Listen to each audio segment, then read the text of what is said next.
different countries. So it is properly networked, and possibly the already draining image of APC under Tinubu might also be a factor, because some level of resuscitation need to happen to Bola Ahmed Tinubu's government, both at the local and international level, because his image is dwindling as a result of the kind of policies he's running. And he will look, he will need a liberal, cerebral-minded people, to see how they can navigate his administration out of that perception anyway. But away from that, let us center our view, our observation, and our opinion to feast on Bianca Ojukwu. Who is Bianca Ojukwu presently now? How would the Igbo nation, what is the perspective? How would Igbo people look at him, accepting the APC government, whom a lot of people believe that Tinubu is also deliberately marginalizing the Igbo nation. I can give you an instance in that regard, where Bode George and so many of them have made it very clearly that Bola Ahmed Tinubu's administration is marginalizing the Igbo. We're currently having only 5 ministers presently now, where other regions are enjoying up to 6-7 ministers. Yes. Igbos are still the least to have be in par with other regions. But today, the center of attraction is not about the appointment of Bianca. The center of attraction is the risk and the ongoing negotiation about Biafra and, of course, Nnamdi Kanu. In Nigeria, for instance, Nnamdi Kanu represents the symbol bigger, better than anything that Bianca has to offer Nigeria, or what you think is going to represent the Igbos. Nnamdi Kanu as a whole is 200% bigger than that. But I can tell you that there is a sensitive issue in the Federal Executive Council meeting. There is a deep reservation among the cabinet members, because Nnamdi Kanu is being discussed at the federal level. Nnamdi Kanu is being discussed at the cabinet level, and also at the Federal Executive Council meeting. Nnamdi Kanu is being discussed there, and you look at the majority of the people who are discussing Nnamdi Kanu's release in Federal Executive Council meeting are Northerners.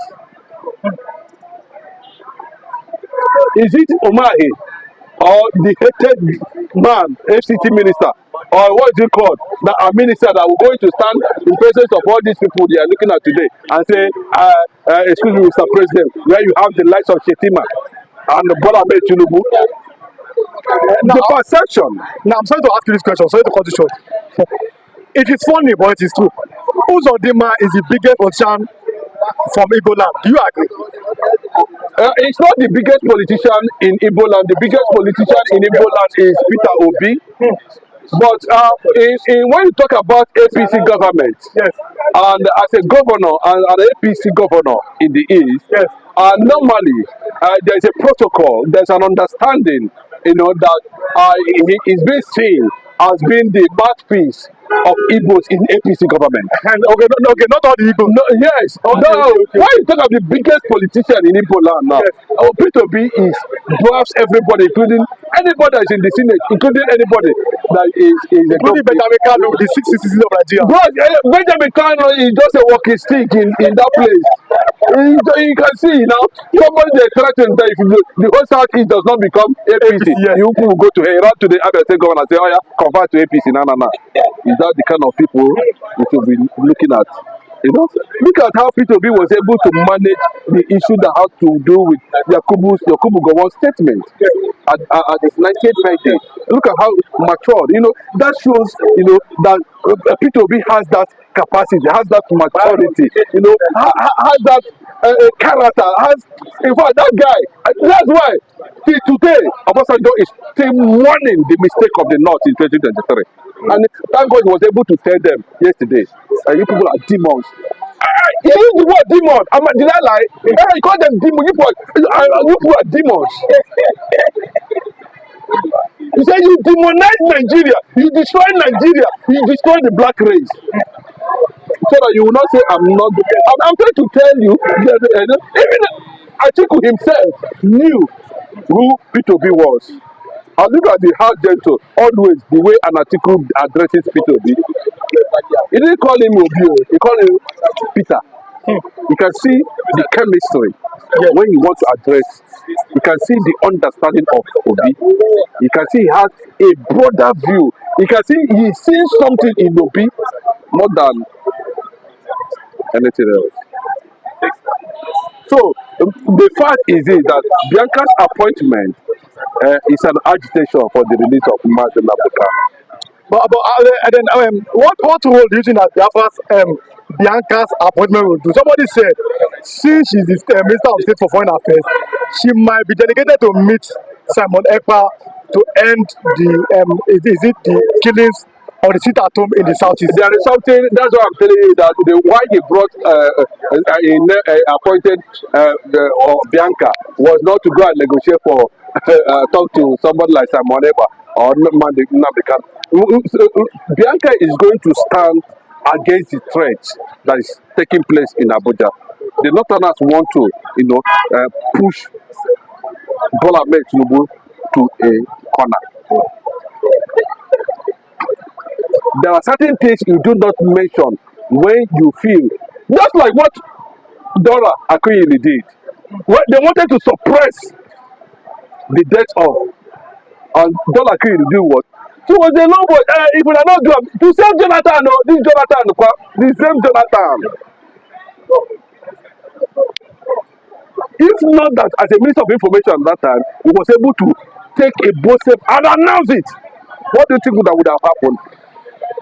So that place where they feel that Omahi, Hopus Odema, Wike, and the rest of them cannot mention the issue of Mazi Nnamdi Kanu siblings, Bianca can confidently stand up in the Federal Executive Council meeting and said, Mr. President, I call for the release of Mazi Nnamdi Kanu, so that let us look at their faces.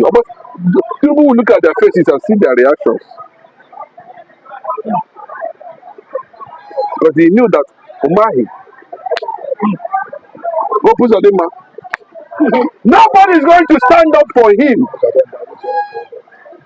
So let the Northerners look at Bianca when he said releasing Mazi Nnamdi Kanu, and they will stand up and say sit down when they know the wife of who he is.